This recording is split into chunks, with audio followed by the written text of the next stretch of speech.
मनोज जरांगेंना मोठा दिलासा, जरांगेंच्या आंदोलनाला 1 दिवसाची मुदतवाढ. तुरुंगात टाका नाहीतर गोळ्या घाला, आरक्षण घेऊनच जाणार, तुम्ही जेवढा उशीर कराल तेवढी आंदोलकांची संख्या वाढेल, मनोज जरांगेंचा सरकारला इशारा. सरकारनं आंदोलकांना अन्न पाणी मिळणं कठीण केलं, शौचालयांनाही टाळं ठोकलं, जरांगेंचा सरकारवर गंभीर आरोप. मराठा समाजासाठी मरेपर्यंत लढणार, आरक्षणाचा गुलाल पडल्याशिवाय मागे हटणार नाही, मनोज जरांगे यांची घोषणा.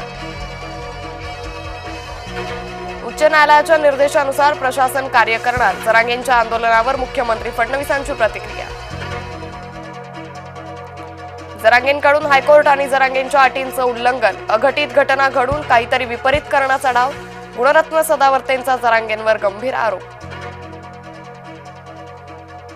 मनोज जरांगेंची मागणी, ओबीसींचं आरक्षण संपवणारी, लक्ष्मण आकेंचा जरांगेंवर निशाणा, ओबीसीतूनच आरक्षणाची मागणी बेकायदा असल्याचंही वक्तव्य.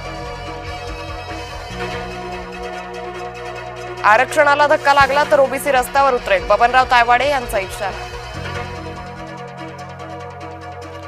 इतर आरक्षणाला धक्का न लावता मराठा आरक्षण देण्याची भूमिका, मराठा उपसमितीचे अध्यक्ष विखे पाटलांची प्रतिक्रिया.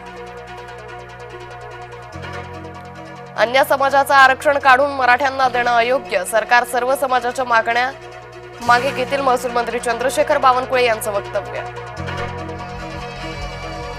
टॅरिफ वॉर सुरू असतानाही राज्यात मोठी गुंतवणूक, 17 करारांच्या माध्यमातून महाराष्ट्रात मोठी गुंतवणूक येणार, मुख्यमंत्री फडणवीसांची माहिती. केंद्रीय मंत्री अमित शहांचं मुंबईत आगमन, अमित शहा घेणार लालबागच्या राजाचं दर्शन. नांदेडमधील भीषण पूरस्थितीवर सरकारचं लक्ष ठेवून वेळ पडल्यास लष्कराला पाचारण करणार, मुख्यमंत्री फडणवीसांची माहिती. उत्तराखंडमधील रुद्रप्रयागमध्ये ढगफुटी, छेनागड आणि चामोली गाव गेलं वाहून, अनेक कुटुंब ढिगाऱ्याखाली अडकल्याची माहिती. पंतप्रधान नरेंद्र मोदी जपान दौऱ्यावर, जपानी उद्योगांना मेक इन इंडियाचं आवाहन.